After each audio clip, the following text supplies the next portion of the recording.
BNP সমর্থিত কোন প্রার্থী ডাকসু বা জাকসু নির্বাচনে জিততে পারেনি, তার মানে আগামী জাতীয় নির্বাচনে বিএনপির কেউ জিতবে না। এটা যেমন বিরোধী দল প্রমাণ করতে পারেনি, তেমনি ভাবে ডাকসু বা জাকসুতে সবচেয়ে বেশি জিতেছে জামাত সমর্থিত প্রার্থীরা। তার মানে বিরোধী দলের অবশ্যই দেখানো দরকার ছিল আসন্ন জাতীয় নির্বাচনেও জামাত সমর্থিত প্রার্থীরাই জিতবে, সেটাও তারা দেখাতে ব্যর্থ হয়েছে মাননীয় স্পিকার। কিন্তু মাননীয় স্পিকার, আমি আপনাকে একটা পরিসংখ্যান দেখাবো। 1991, 1996, 2001, 2008 নির্বাচনে জামাতের ভোট ছিল 4 থেকে 8%। 2026 নির্বাচনে ঠিক কোন মেকানিজমে সেটি 80 থেকে 90% হবে, সেই জায়গাটি বিরোধী দল আজকে দেখাতে ব্যর্থ হয়েছে মাননীয় স্পিকার। আজকে এই বিরোধী দলের দেখানো যুক্তিগুলো একেবারেই অগ্রহণযোগ্য। এখন প্রশ্ন হলো মাননীয় স্পিকার, 2024 গণ আন্দোলনের প্রভাব কেন 2025 ছাত্র সংসদ নির্বাচনে পড়লো না, যারা কিনা ডাকসু নির্বাচন দেওয়ার জন্য সবচেয়ে সরগরম ছিল, যাদের নেতৃত্বে ছাত্র জনতা রাস্তায় নেমে এসেছিল। তেমনি ভাবে 2026 নির্বাচনেও যে বৈষম্য বিরোধী ছাত্র আন্দোলনের কেউ জিতবে না বা তারা সবাই ফেল করবে, এই জায়গাতেও আসলে এই সব জায়গাতেও আসলে মাননীয় স্পিকার বিরোধী দলের বক্তব্য টিকে না।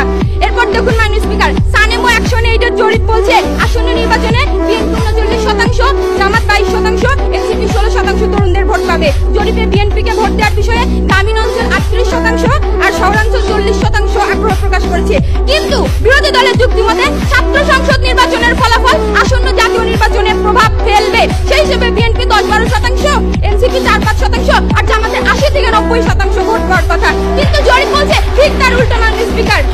মাননীয় স্পিকার, ঢাকা বিশ্ববিদ্যালয়ে 104 বছরের ইতিহাসে 37 বার ডাকসু নির্বাচন হয়, স্বাধীন বাংলাদেশে হয় 8 বার, যার মধ্যে ভিপি পদে ছাত্র ইউনিয়ন, জাসদ, বাসদ অর্থাৎ বামপন্থী দল 4 বার জিতে। অন্যদিকে ছাত্রলীগ জিতে 1 বার, ছাত্র দল জিতে 1 বার, ছাত্র শিবির জিতে 1 বার, ছাত্র অধিকার পরিষদ জিতে 1 বার। এখন প্রশ্ন হলো মাননীয় স্পিকার, এই যে বামপন্থীরা 4 বার ভিপি পদে জিতলো, তারা কি আদৌ জাতীয় নির্বাচনে প্রভাব ফেলতে পেরেছে? এরকম কি কোনো উদাহরণ আছে?